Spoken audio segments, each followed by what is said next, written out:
Welcome to One Thought at a Time with Ian Travers, where we get curious about what makes us tick.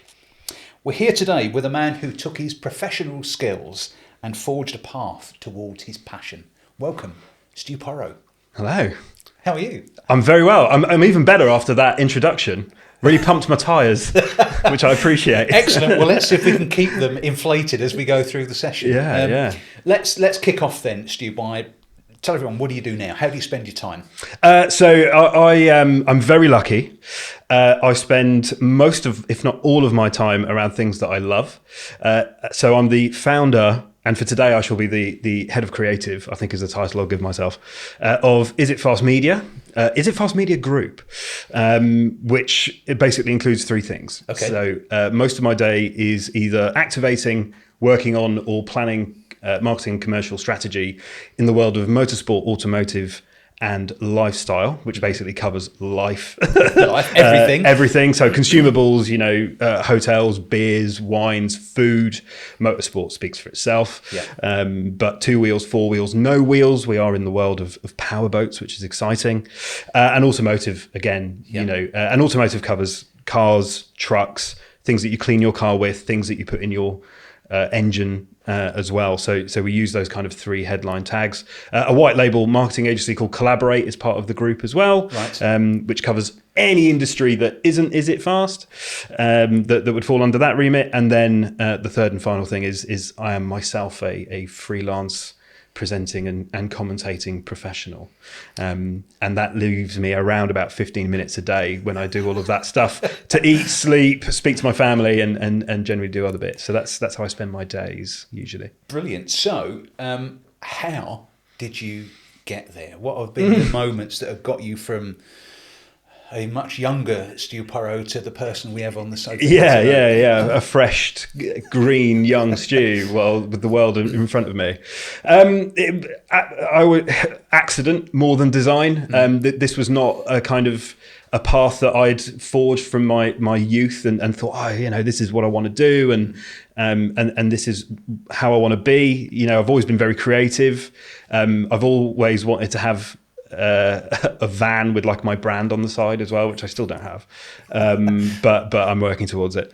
Has that been seriously, has that kind of been a picture in your head? Yeah, I remember being 10 years old. I used to live, I grew up in Luxembourg, so the car was on the other side of the road, but I remember seeing a car for an IT shop, and it was like an estate car or something, and it had the shop's branding on the side. So obviously it was like an IT guy that went out and fixed computers. And I remember very distinctly walking home from school and seeing that car and going, oh man, like that's really cool. He's got a shop with all this branding, and he's got a car with all this branding as well. And I thought, wouldn't it be good if I grew up and had a branded car with a branded unit? And I've had branded cars and branded units, but never the two at the same time. Right. That was completely genuine.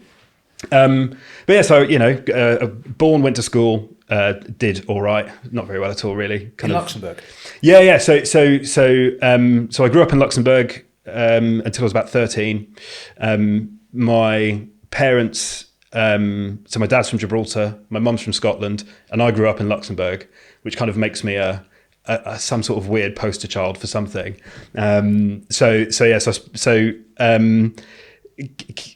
Moved to the UK when I was 13, which, as a 13-year-old boy, he doesn't want to leave his friends and stuff. It probably took me a little while to settle, and the language was obviously different, and it was all very confusing. But did all right. Found the best way to interact with people was through sport. Turns out I was okay at certain sports. Kind of went down the rugby route, I was a bit of a class clown and stuff, so I probably could have done slightly better at school, but came out the back of school, decided I didn't want to go to university, and ended up doing a number of different jobs, including selling phones and double glazing in conservatories. Right. Yeah. Great to for some reason or another. Found myself in finance because I can talk. At that point, I did my studying through the banking institutions. So I do have letters after my name now, but completely irrelevant to what I do now. really. So was that into banking then? Into banking, so starting out in retail banking behind the counter, right? And then that moved into mortgage. So again, like, hello, I want to buy a house, and they would go, okay, well, there's Stu, Right. and I'd go, okay, well, how much do you earn, and what do you want to buy? Oh, that's nice. Oh, here's your keys, great, I'll buy, and that was great. Yeah, I really enjoyed that because people starting their lives, and you were part of that process. Which bit of that did you enjoy the most? Was this where the interaction piece was? Yeah, it was always interaction and telling stories, which is, I think, how I've ended up where I am now, is because I was never really interested in the commission or the salary or anything like that. I just really enjoyed talking to the people, and I enjoyed my team and stuff as well. But so I really enjoyed that. And that led into financial advice, doing that bit, which is, more exams, then bank manager, then regional manager. I was at a small venture capitalist backed bank by that point. So I ran retail and ended up having a marketing function as part of that. Circumstances changed in my life quite abruptly, which meant I had the opportunity to, not through choice, if I'm honest, basically, I left the bank through one reason or another. I didn't do anything bad. I didn't nick anything or murder anyone or do anything, that I could go to prison for or anything like that. It wasn't like that. It was just, I'd had enough, basically. Right. And I thought, well, now's an opportunity. I always enjoyed the marketing side of what I was doing more than anything else. Yeah.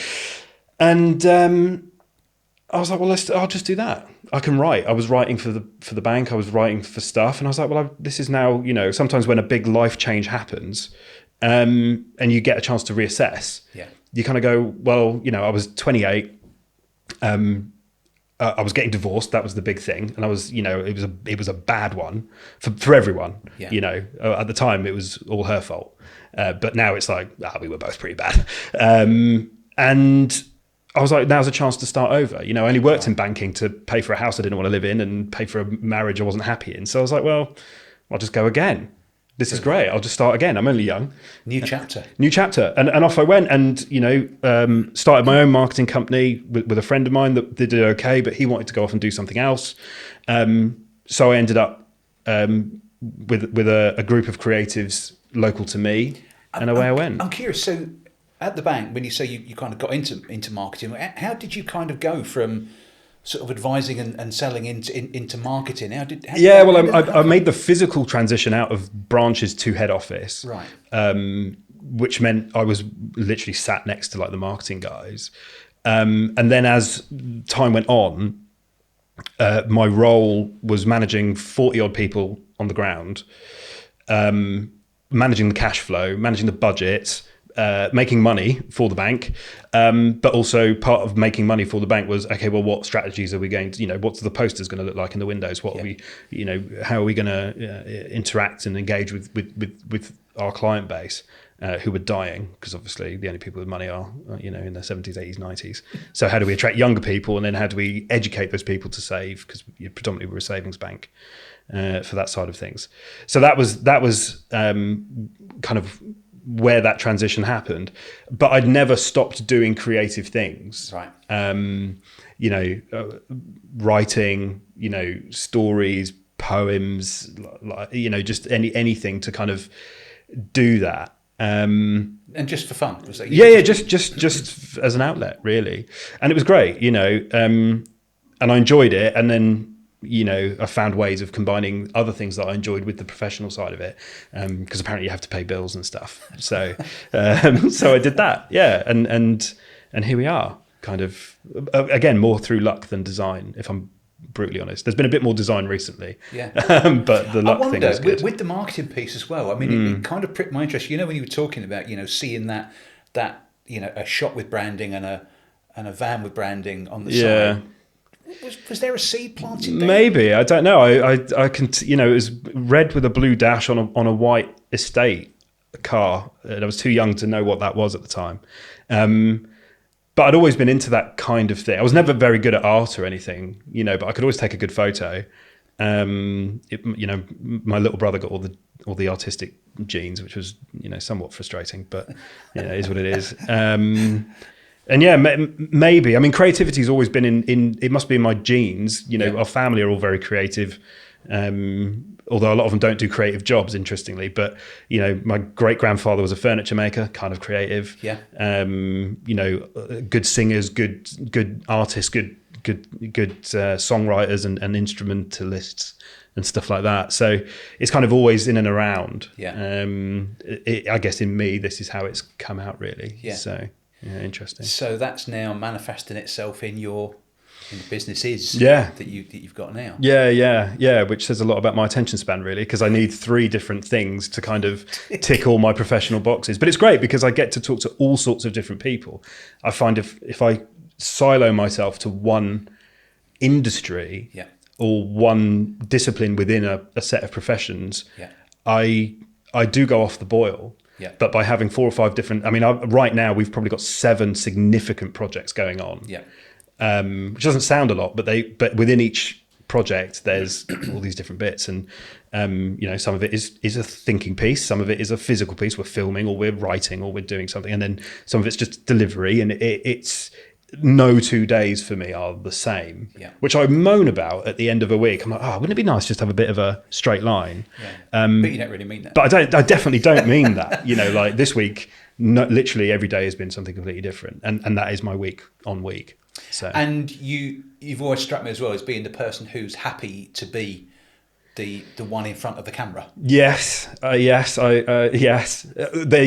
the company, as it grew, obviously you have to take on people that, you know, a great bit of advice I was given was just surround yourself with people that are better than yourself, which I've done very well. I am probably the least effective individual in my business. But my skill set is, you know, I know what I'm good at. Yeah. I'm good at, you know, I'm passionate about what we do. Yeah. I look after the people that work with me and for me. And I'm very, very good at putting a good foot forward. I have been described as the mermaid at the front of the ship. Doesn't really do much, but it's kind of looks good. That's an image that I now can't show. Yeah, exactly. Yeah, a certain amount of cleavage on show at any given time. But it's and that has a very useful. You know, our business is about sharing stories for clients. Yeah.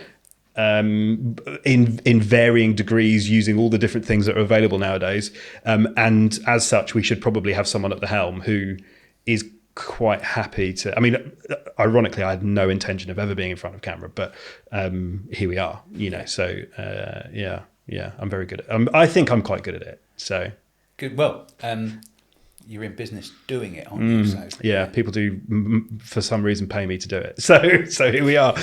So question here, you were writing for Dodgems and Floss, and you wrote quite a lot of articles about social media. Yeah, just tell me a bit more about that. Yeah, so Dodgems and Floss, great design studio, took a risk on me hugely after I came out of banking. Still talk to them. You know, they're instrumental, in fact, in getting Is It Fast off the ground. To be fair to them, but part of our marketing strategy was to be to establish ourselves as thought leaders and experts in our given field. I do a lot of social media management, certainly a lot more then, but strategy and showing people that it can be useful. Things change with social all the time. I'm a big fan of social media. I mean, I would just put that out there. Do I think it's harmful? Yes. Do I think it's useful as a commercial tool and to help people find answers or entertainment or education? Also, yes. But in the same way that newspapers are damaging but also useful, in the same way that posters are damaging but also useful, in the same way that cigarette packets back in the day were nice to look at but also very damaging. So you can kind of apply that to anything. I wrote a lot about social media at the time because it was changing very, very quickly in that period. 2016 to 2019 it saw a massive shift in terms of what you could do with social, the tools that you could use, the way that you could get information out there. A lot of it was very unchecked. We're talking back before #ad was a thing, whereas now it comes under that remit of Ofcom and stuff. So you have to, if I'm being paid to shout about something, buy this Tissot, get me a free Tissot. They're not going to give me a free Tissot. You have to be explicit that you're being paid to do it. Yeah. And so I found myself writing a lot about it. I've been on, been very lucky that I've been on panels discussing it and how it can be used. I actually think we're seeing the decline of certain platforms now. Not through necessarily anything to do with social kind of views of it, kind of how we all feel about it in life and communities. I just think because you can't use it to target people anymore in such a refined ways. If I was selling shoes of a certain description and I know people called Ian are going to want it more than anything, I couldn't really target Ian's that much. Yeah. So fundamentally, these social platforms are there to make money. As a business owner, I would pay a platform to make sure that I get to my target market. If I can't do that, I'll take my money and go to a different platform or a different area to target the people I need to target and talk to the people I need to talk to, which is why we see a resurgence in sports sponsorship, the amount of money going into sports, which is lucky for me because I run a company that helps companies and sports come together to work in harmony to sell and create fans and audiences. So for me, the timing has been pretty good. Yeah. But that a stadium full of rugby fans or football fans, if you're at Wembley watching England or whatever, you can pretty much guarantee most of the people in there are going to be England fans who have a certain list of things that they're going to be into. So I might as well sponsor England football because I know you're going to watch it. Yeah. And I'll get more bang for my buck. Yeah. And it's that commercialisation of it. Yeah. And I suppose it's an interesting thing because, I guess people would probably grumble about commercialisation, but it's the commercialisation that enables sport to continue, isn't it? Yeah. In a more professional age where the actors in sport, the professionals that play it or drive the cars or do whatever, use their golf bats to hit the balls around, there has to be a reason for them to do it. I think there's over commercialization in lots of things, of course. Yeah. But at the same time, we're now seeing almost a trip back to the 90s in terms of because the amount of money being spent is huge. Yeah. But there's not more money or less money than there ever was. It just moves around differently. It moves around different places. Yeah. Now that makes a lot of sense. I know we first bumped into each other on the sort of the Toka circuit. And it's motorsport madness, weren't we? Yeah. Breathing in fumes we probably shouldn't have done. Yeah. It was a good day. But it is interesting, isn't it? There's this kind of where the business stops and the sport starts. It's a very blurry line. Yeah. Especially because sport, no matter what it is, motorsport, cricket, hockey, football, whatever, it's emotive, and that's where you start to lose logic. Yeah. So purely from my professional perspective, and there's probably lots of professions actually that are like this, and you're the right person to tell me actually. Logic seems to have taken over. This is not a theory that I have thought up. There's a much better marketer than I that has this thesis, and I would recommend anyone to go and find him. But logic rules the world. Should we do this? Well, the logical conclusion is if we spend more money on advertising space in this place, then yes. But humans aren't logical. And sport is a huge advert just to prove that even in this day and age of AI and reason and maths and columns and Excel spreadsheets that show working out and how things should go, sport will always define the fact that human beings aren't logical. I will cheer for Wasps Rugby Club today, even though I know Wasps doesn't exist anymore as a rugby club because they've gone bust because of poor commercial decisions. But that's illogical. How the logic would dictate that the club that I supported no longer exists. Yeah. So surely I'll just go and find another one. But I don't. Yeah. When people go, who do you support? I go, Wasps.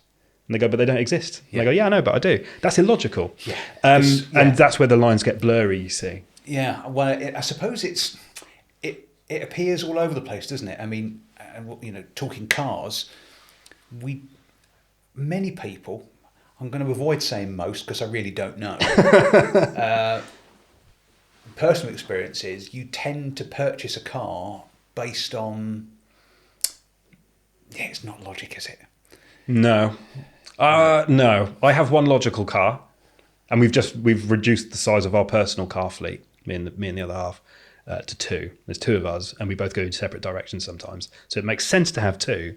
One of them is quite a big car that I can use for work and put my crew in and put the dog in the back, and it's perfectly logical. Yeah. The other one is an absolute license loser and a complete. You just wouldn't. The logic. We had two big cars, and we should have less metal, so we got a smaller one. But it's not economical. It's very fun. It's ridiculous. It's a lovely colour. And it sounds, basically teenage boys turn around and look when we go down the street, which is, the marker of respect for any car owner, I think. I read an article last week in some motoring press, which probably epitomises what we're talking about, the absence of logic and the mixing of passion here. There is a car being launched, I think, next year. It's an electric car. Mm-hmm. They currently make petrol versions as well as, but next year it's going to go electric.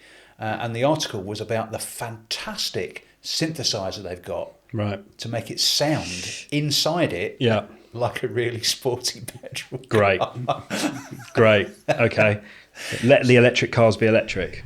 Is what, not to get onto a completely different subject. Yes.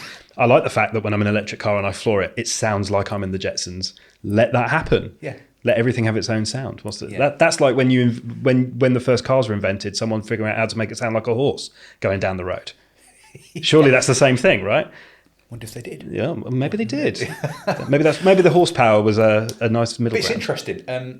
As a kid, I can remember as well, with your bike, making it sound like a motorbike. So you'd get playing cards with pegs on the... Yeah. People in that sense. But that makes sense.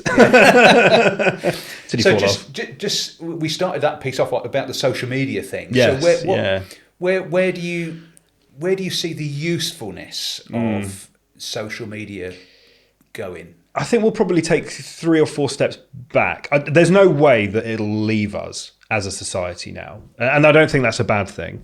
I think there's lots of positives and lots of things that you can use it for. I've got family that live the other side of the world in Australia. As lots of people have got, friends and family far flung. I can now just pick up the phone and use WhatsApp, which I count as a social platform, and just ring my cousin. Yeah. And it's amazing, as long as I get the timings right. Yeah. So things like, they were invented to improve connectivity between human people, right? And I think we'll probably take a step back towards that.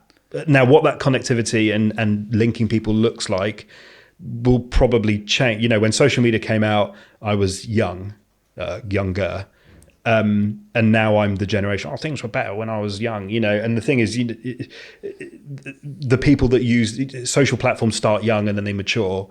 So I'm not young enough to know what the target market would necessarily use the next phase for, kind of 3.0 or whatever.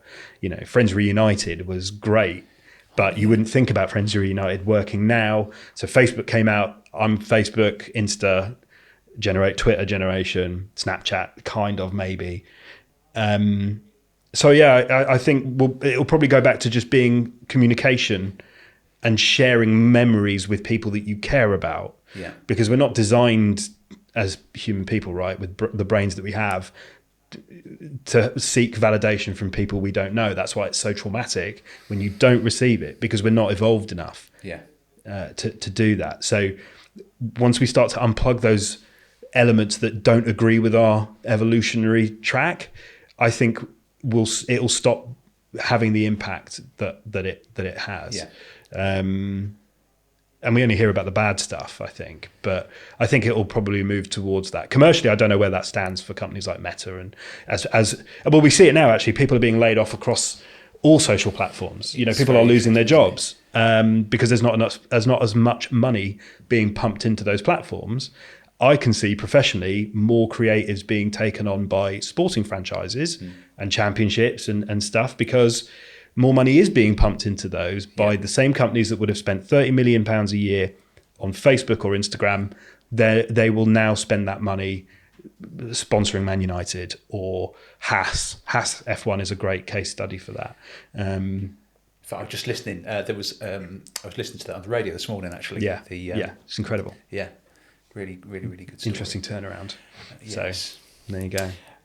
I've got a couple more questions that I'd like to ask just to sort of bring us towards the end of it. And the first one is the time travel question, which I always ask on the podcast. And it's, let's assume we can conquer time travel and that you could write the younger Stu a note and leave it for you to find. Yeah. What do you think you'd write in that now? Oh, I would probably just, do you know what? I would probably write, if I'm being brutally honest, I'd probably write something that would annoy me because I'm that kind of niggly little guy.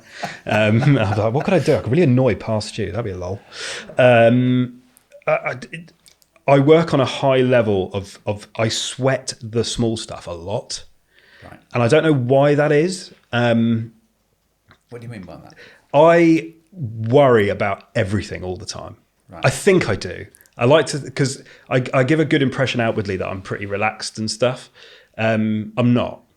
Like, I was 45 minutes early for this because the thought of being late for it would have, it just doesn't, I just can't. I just couldn't be. It would kill me. And that is replicated, like little things that don't mean anything. And I would like to, if I could go back, I'd like to figure out what happened, why I'm like that. It could just be genetics, you just don't know. It's just how I am, and that's a power or something. I don't know.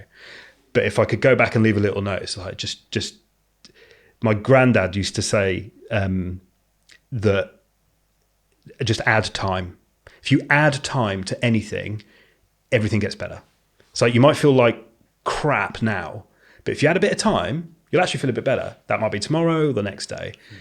And I didn't really, it only got to the point where, I'm now in my 30s. I'm like, I'll just add a bit of time to that. But I'd really try and force that point to a younger Stu. Like, just add a bit of time.